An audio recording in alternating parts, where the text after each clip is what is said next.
আসসালামু আলাইকুম। চতুর্থ অধ্যায়ের গতিশক্তি ও বিভব শক্তি রিলেটেড যে এমসিকিউ গুলো আসে বেশিরভাগ সেগুলো আমরা এখন সলভ করবো ইনশাল্লাহ।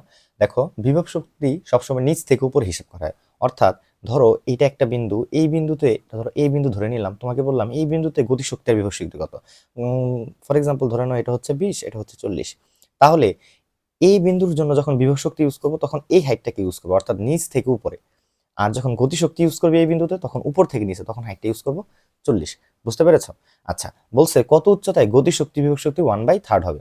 পুরোটা বলে দিছে 60 মিটার। তো ধরে নাও ভূমি হতে এক্স উচ্চতায় গতিশক্তি বিভব শক্তি 1/3 হবে। তাহলে এক্স উচ্চতায় বিভব শক্তি কত হবে? M G X. ঠিক আছে। আর গতিশক্তি কত হবে? গতিশক্তি হবে এম জি, এই যে এটা ইউজ হবে, তো এটা পুরোটা কত হবে? 60 থেকে এক্স বাদ দিলে হবে, তাহলে হবে কি 60 মাইনাস এক্স। বলছে না বিভব শক্তির 1/3 হবে। তাহলে এটা তো গতিশক্তি, গতিশক্তি হাফ এম ভি স্কয়ার বদলে এমজিএস লেখা যায়, বাট সেখানে এইচটা ইউজ করতে হবে উপর থেকে নিচে, দ্যাট মিনস এই এইচটা ইউজ করতে হবে।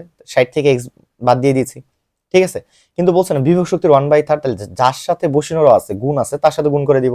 তাহলে এখানে 1/3 গুণ করে দাও। দেখো উভয় পক্ষতে এমজি এমজি চলে যাবে, তাহলে হবে কি 60 মাইনাস এক্স।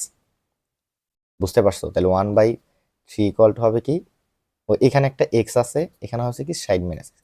দেন এখান থেকে যদি ক্যালকুলেশন করো তাহলে এক্স এর ভ্যালু পেয়ে যাও। আরেকটা কথা মনে রাখবা, যদি বলে কত উচ্চতায় গতিশক্তি বিভব শক্তির সমান হবে, তখন যে এইচটা থাকবে এটাকে 2 দিয়ে ভাগ করে দিবা, h/2। এত উচ্চতায় গতিশক্তি বিভব শক্তির সমান হবে। বুঝতে পারছো?